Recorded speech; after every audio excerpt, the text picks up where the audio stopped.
All right, it's another episode of Splash Hit. I'm FP Santangelo, former Giant legend in my own mind and current Giant broadcaster.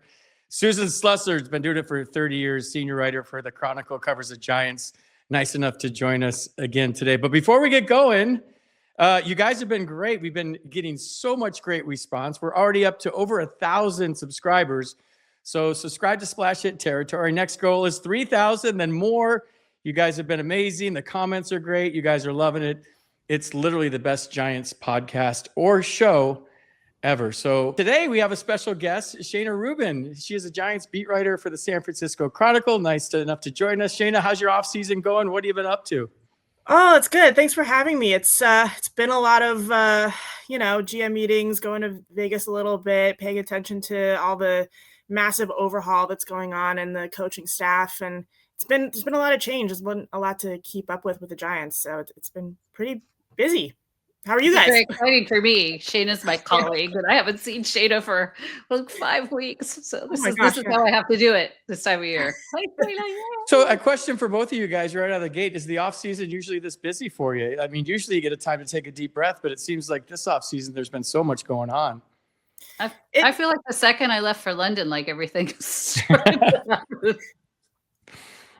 insane. Yeah, it feels busier because it feels like there's just so many jobs to fill, and it feels like there's with Tony Vitello coming in, it feels like there's a whole new regime. You know, when a regime is coming in, you're kind of trying to keep up with, like, well, what does this guy coming in mean? What does this guy coming in mean? So it feels like more of a puzzle or something like that. And there's so much mystery surrounding it because Tony V is very mysterious. He's from college land. We don't know few people in baseball know a lot about him, in Major League Baseball at least. But also, like, when I was in Vegas interviewing him, it felt like everyone walking by knew who he was. So there's mystery, but also he's a known entity. So it's busy and super, super interesting. So the Giants, we got breaking news on the podcast today. The Giants acquired Joey Wiemer he was DFA'd by the Marlins for cash considerations. I know a little bit about him, but Susan, Shayna, I don't know who wants to go first here, but let's your thoughts and what you've heard about Joey Wiemer. Yeah, I got a little bit of a tip off that this was going to be happening. So I kind of mentioned it on social media a while back, and then we found out it was cash considerations. I mean, when a guy gets DFA'd, as he had been about 3 days ago, I mean, it's not going to probably take up, but he's a nice depth move, Joey Wiemer, and certainly the Giants look very intent on improving their outfield defense, as they should be. Shayna, what kind of vibe are you getting from this move? It feels very much like adding a great glove in the outfield, because that's definitely, they had one of the worst, if not the worst. I think it was one of the worst defensive outfields in baseball last year. It's not surprising that it turned out that way. It looked pretty ugly at times. And I mean, Elliot Ramos, he's tries as hard as anybody, but he just had a little bit of a down year. And Jung-Hoo Lee was very up and down, and right field was a carousel. So they add Justin Dean earlier in the offseason. That's a defensive asset.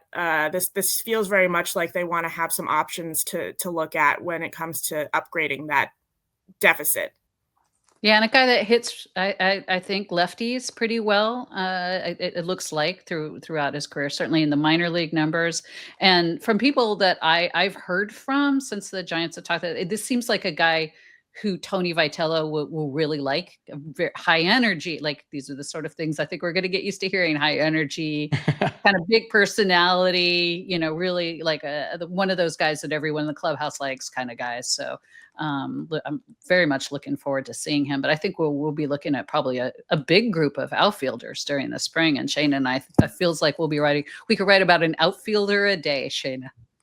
Yeah, they have many on the roster right now, so it'll be worth catching up with each individual and seeing what's going on. And they're very different in terms of their defense. So yeah. Well, Susan broke the story, and I was supposed to say that, and I forgot to say that. That's a big deal in your guys' world. So Susan actually broke that story, and everybody else is retweeting it. So good job, Susan.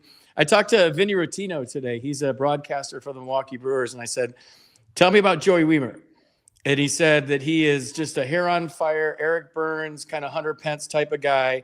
super likable in the clubhouse, great teammate, plus defender. He'll run through a wall for you. He said he's an elite center fielder defensively. He's got a plus arm. The big question with him has been his bat. And Vinny, the way he explained it to me, he said, you remember Tony Phillips back with the A's? You remember the big hitch he had in his swing? That Joey Wiemer has that same kind of hitch. So I think there's meat on the bone there for, as Buster always says, with this guy to improve his offense. But the Giants need to get better defensively first and foremost. So number one, you got a Drew Gilbert, Tony Vitello type guy that's going to play hard every day. You got a plus defender in center field that's not scared. And then you got a guy that's going to bring effort and attitude every single day. So I think, I remember seeing him in Milwaukee, you guys, and I've been on that trip the last 3 years with the Giants. He's either really hot or really cold. He's either like 10 for his last 12 or 0 for his last 12. And he's super streaky offensively, but the defense plays, the way he approaches the game plays. And I think this is a sneaky good pickup for the Giants today. Well, and you and I have talked about the possibility of moving one of the other outfielders this offseason. Shayna, you've mentioned it in stories. We've talked about it.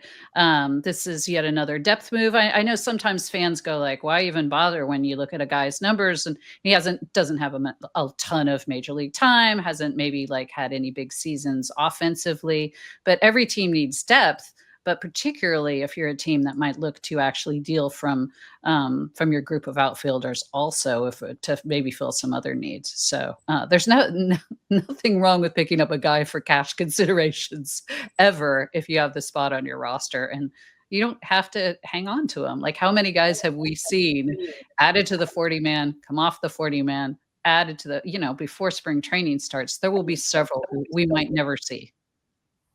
Yeah, Joey's just a good name too. Joey's going to run into a wall. Every guy named Joey runs into things. It's the way it goes. Shayna, you were at the GM meetings. Susan, you've been there many times.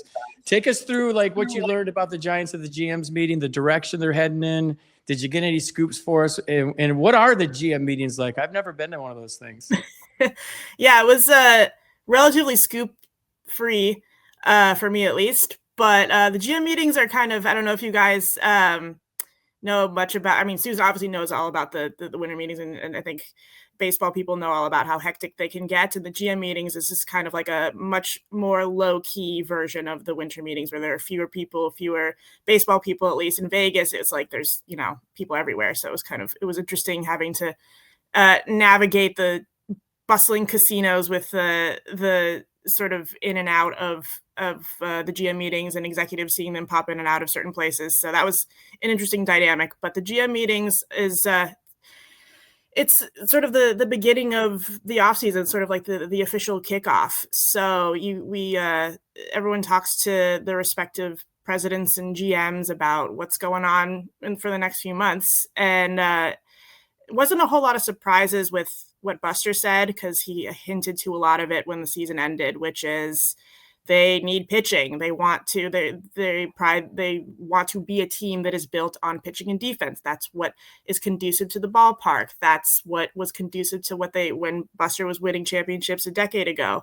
So, and the pitching was, they went into 2025 with so much depth. There was a conversation about, who's going to start between Kyle Harrison and Hayden Birdsong and Landon Roop, and they kind of left with Kyle across the country and Landon Roop really establishing a role and that last sort of spot being entirely up for grabs, and no one was able to claim it. So, and the bullpen through injury and through trade, it just needs to be completely rebuilt to a certain extent. So that's a huge area of construction. Obviously they have really good pillars in Logan Webb and Robbie Ray. That's as good a foundation as you can get. But and there wasn't a whole lot of, Buster doesn't tip his cards too much when it comes to where they're going to look for pitching. He's obviously going to say, we would love to have the guys that we already have step up. So they hired a new pitching coach. Maybe you can do something with Hayden Birdsong. He lost his confidence last year. Maybe they can sort of pick up from the group that's got a couple tryouts last season, but could also the free agent class is interesting. There's not a whole lot of huge names, but there's options there. So that seemed to be, not surprisingly, the focus of the offseason for him. All right. I want to touch on the new pitching coach for the Giants. But first, you guys close your eyes. We have to do an ad about men's underwear. Holiday shopping season is here, and we have you covered from head to toe. Let's talk about an area that's not quite close to the toes. Let's get crazy with this holiday season. Yeah, that's MeUndies I'm spinning around, but the holiday season, now you can get MeUndies with some holiday prints on them. That's right, ridiculously soft fabric holiday prints, matching holiday prints with your special person, or you can coordinate PJs for the family photo. And right now you can get up to 50% off with the code FOUL. We rock MeUndies. You should too. We're talking over 30 million pairs sold. Knock out all your holiday gifting needs today with MeUndies to get exclusive holiday deals up to, yep, I said it, 50% off. Go to MeUndies.com/foul and enter promo code FOUL. That's MEUNDIES.com/FOUL. Promo code FOUL for up to 50% off. I have to say, FP, I've only ever heard rave reviews about MeUndies, so I'm just going to say that I watched that ad and I say, yay. Well, I need some 50% off. I'm in on anything with 50% off. So Justin Meccage is the new Giants pitching coach. Your thoughts on him, Susan? Well, I mean, I think we're seeing some clear messages about what they're looking for, kind of young go-getters and guys who have very good reputations for bringing along young pitchers, which is great considering, we do have, as Shayna mentioned, Hayden Birdsong, who got out of whack last year and needs to get back to where he was. I think this is a guy they feel would do that. I do know Frank Anderson a little bit, who's coming in basically as my understanding is sort of like a consultant, but obviously worked with Tony Vitello at Tennessee and was beloved by the pitchers at Tennessee, and look at the Giants with Blade Tidwell at Sacramento. So I Blade Tidwell basically might have essentially his own pitching coach around to bounce things off of. So I like it. Shayna, what do you know about the new pitching coach sort of core here? Well, I think he's been somewhat under the radar on this coast, but he worked with Paul Skeens in Pittsburgh. He worked with Jacob Mizorowski in Milwaukee with the Nashville Sounds. So that's I think that FP was telling a story that he had heard about some of the regiments that Meccage brought from Pittsburgh to Milwaukee that helped a lot with some of their big guys development. So it feels very much like what Susan was saying. It's an acknowledgement that they want to get some young, and this is not to say that the previous regime was not like this, but it does feel like it's just sort of a transition into a whole new thing. But they want guys that are focused on development. They want guys that are going to get the most out of some of the young guys that they have, because that's supposed to be a strength for them is their pitching depth. They're supposed to have all these options over the last few years, and none of them have stuck, as I've said. So it feels like it's interesting that this is the guy that they've pegged, along with Frank Anderson. This is the guy that they've pegged to be the guy that can usher them into the role that they're supposed to be filling. Yeah, I think the Habas Law Mound Visit sponsor on KNBR is in trouble, because when Justin Meccage comes out, I'm sure it's going to be something that has to do with cell phones and messaging this year. I could hear the sponsorships already, but I did a little research on him, Shayna, and he's apparently the guy that got Paul Skeens locked in with, that water bag that he puts over his shoulder when he warms up. And I make fun of all that stuff, being an old school guy, all the gizmos they have in the batting cage now, and what is he doing with that? If for those of you who don't know, this water bag is it goes over your shoulder, and it's got water and it sloshes around. And the principle behind it is to keep your balance over the rubber, so that if you get one way or the other, the water is going to take you back. But if you're balanced over the rubber, the water on this thing, when they're warming up, they don't actually throw pitches with it. They just kind of go through the motion. And if they go this far, the water will tilt you. So it has to do with your balance and your core stability of staying over the mound. So Paul Skeens, if you watch his routine before he throws a start, Cy Young Award winner in the National League, the best pitcher in the National League, or one of the best pitchers in the National League. Justin Meccage was part of this. And then he worked with Mizorowski from the Brewers this year. And he was really rotational, where when he gets out of whack, he kind of falls toward the first base side and falls off the mound. And then he introduced this to him too, to where it kind of stabilized him. It didn't guarantee him that he was going to throw strikes, because with Mizorowski, he throws 102, whatever, and he's a little bit wild, but it locked him in and got his mechanics in the right place. And the best thing I've heard about him is that he's a player's guy. He doesn't have an agenda. A lot of coaches at the major league level are about them and promoting themselves and self-promoters. And this guy just really, from what I understand, has the player's best interest in mind all the time. And he wants to do whatever he can. He knows the analytics side, but he also knows the people side. And also, you know, when you talk about the Brewers and what they've accomplished, this could be like viewed as a big loss for the Brewers when I hear how great this guy is. So I knew nothing about him, did a little research today before we came on here, and it sounds like the Giants got a good one. Yeah, I feel like there's a lot of Brewers crossover these days with the Giants, for obvious reasons. Zach Manassian, and honestly, why wouldn't you look at? I mean, that's the organization where if you've got sort of the personnel in the ballpark, et cetera, that's an awfully good organization to kind of look to, I think. So it's kind of fun. Now, Shayna, we're talking about the GM meetings. One thing I know you did at the GM meetings was you had a little sit down with Tony Vitello, had a little one-on-one with him, and wrote a really nice story about that.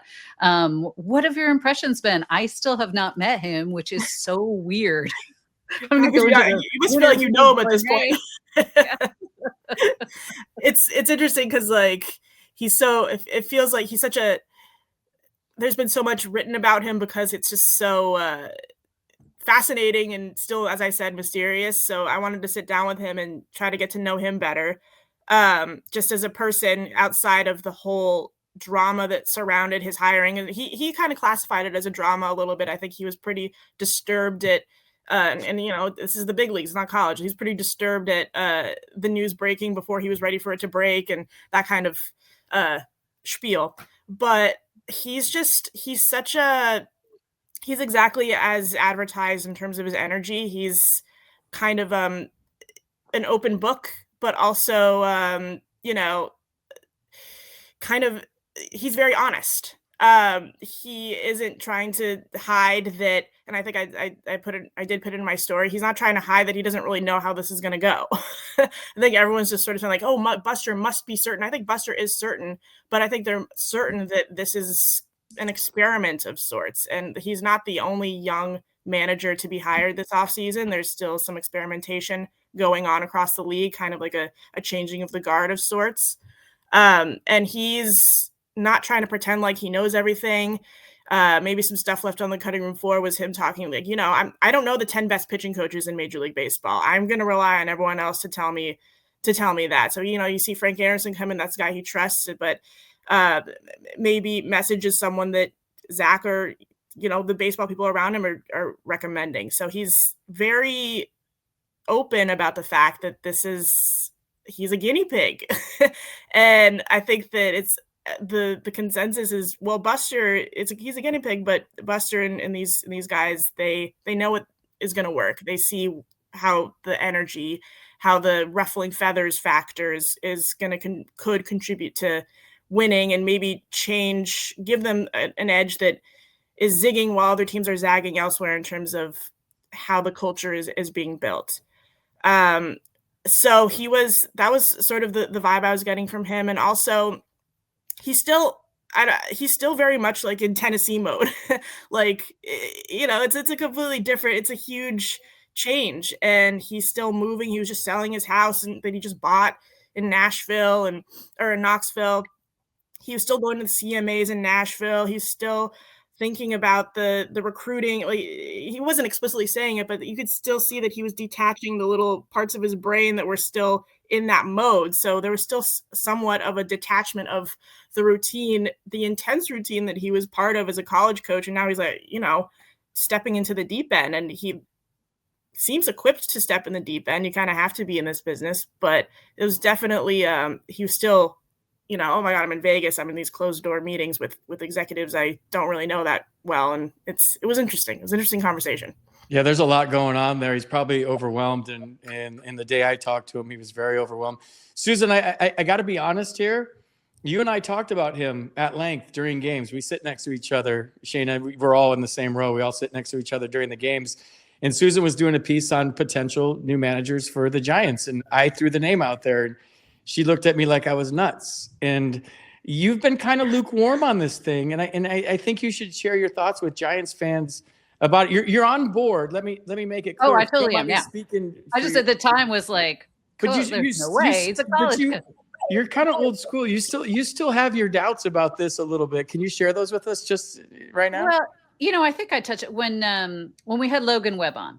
One of the questions I asked Logan was, how do you think some of the veterans are going to respond, especially, when a team is in a dip, if things are like, every team has like their, a couple of weeks where they underperform. How are veterans maybe going to respond to a guy who has no previous pro experience as a player, coach, manager?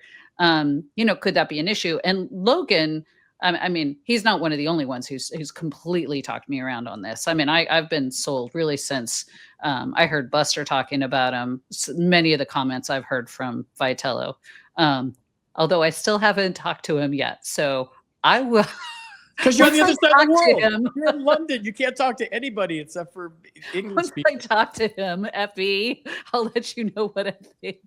It seems that I'm really impressed with the energy and all of that. But it's unusual, when you're like throwing his name out, I was like, okay, FP, he's a college coach. Okay, that's kind of a fun outside the box kind of thing to think. But I was like, Buster's so old school, that's we kept going like, well, last year when Buster came on board, we were like, he's going back to doing things the old way. And he did in a lot of cases. So that's kind of where my mind was at that point.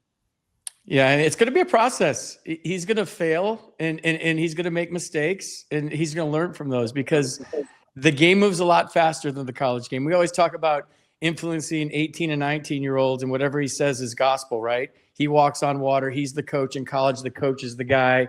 But in grown men at the major league level, it's a different story. When you got families and beards and long hair and you're making lots of money and driving sweet cars and living in sweet houses, and they question a lot of things.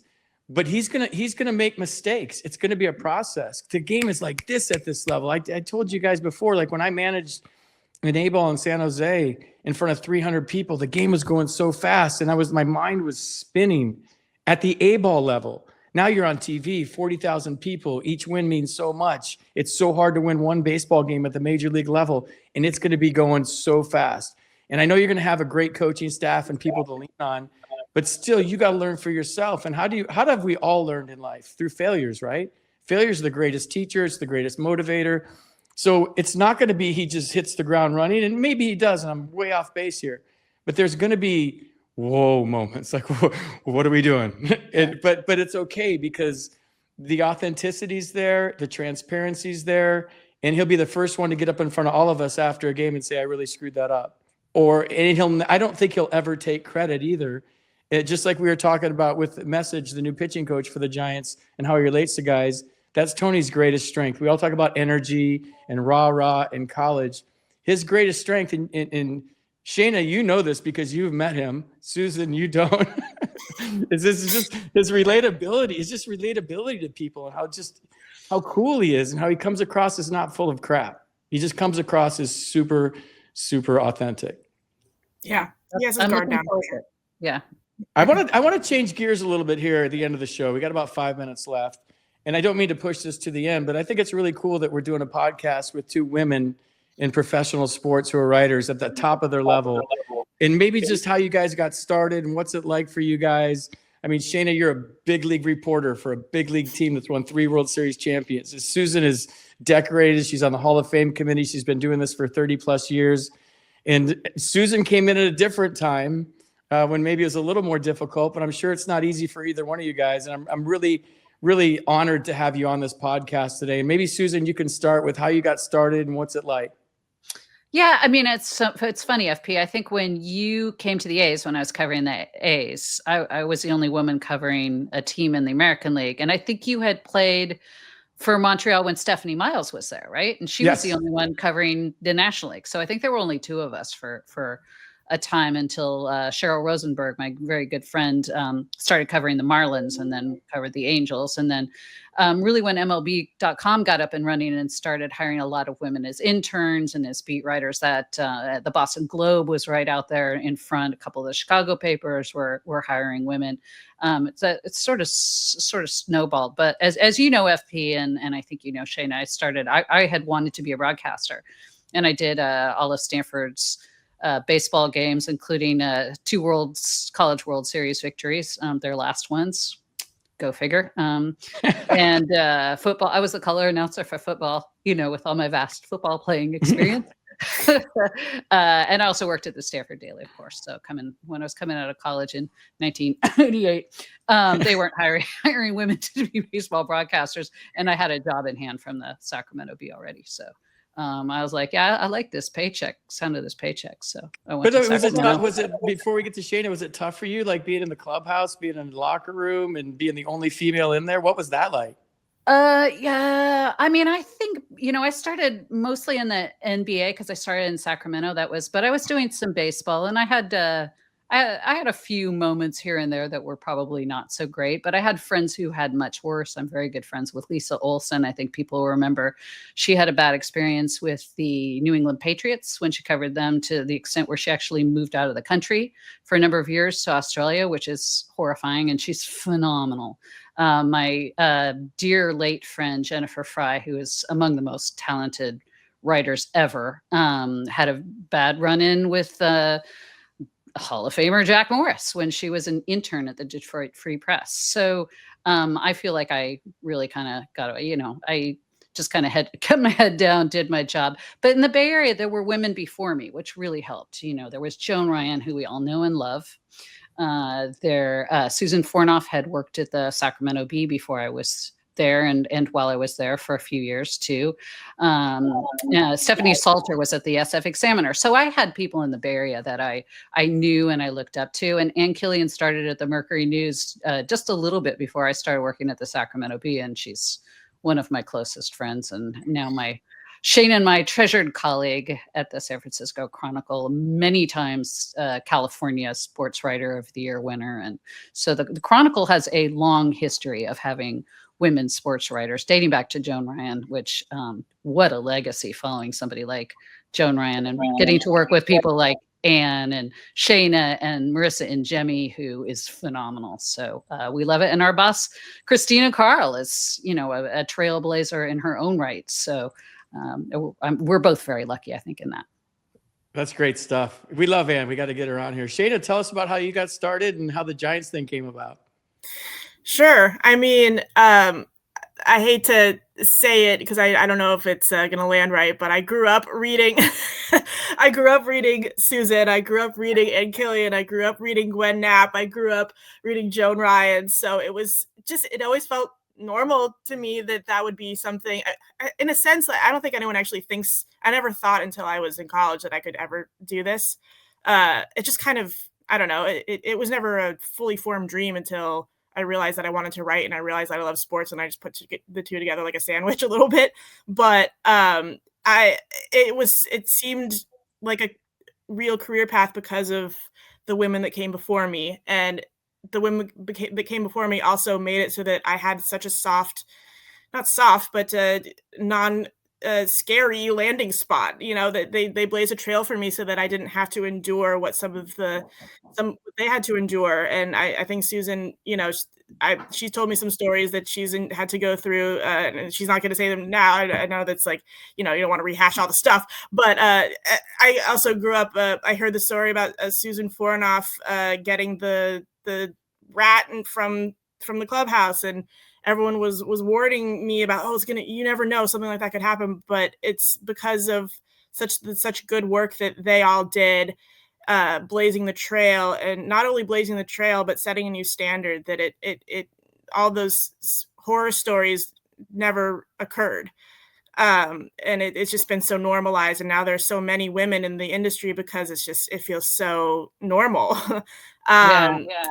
But we should mention Maria Guardado also covers the Giants Maria. for MLB.com, Mhm. and she's phenomenal. So yeah, we're really living in a great time for women sports writers. Sorry, Shane, I didn't mean to cut you off, but I was Oh, just yeah. like, oh, we got to drop course. in Maria's name too. Yeah, and it's great because like sometimes it's half women, half men on the Giants beat, so it feels very equally represented. But the way that I got into baseball writing is I just showed up.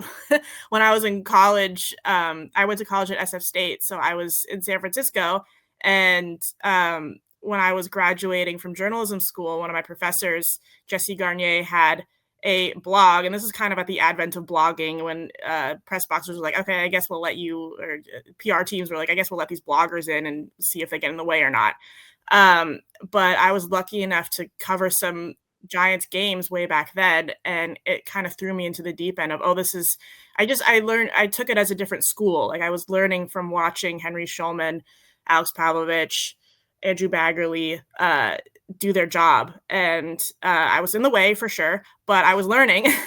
And I was also just around the people that I knew I needed to impress. So I tried just anything that I could to freelance and get my name out there, get bylines, do whatever I could to just get the experience and the writing, the articles out there to get to this spot now. So there's still always growth, but it's really was just about showing up and doing what I could with any opportunity I could get.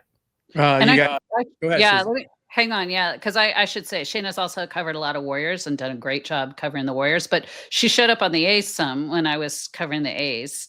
And the A's were always a great beat in terms of women being out there covering. Janie McCauley, of course, who we all know well from Associated Press. She's out there a ton, and at Giants. I mean, none of us are really out at the A's anymore because of Sacramento. But of course, I'm talking about while they were in Oakland.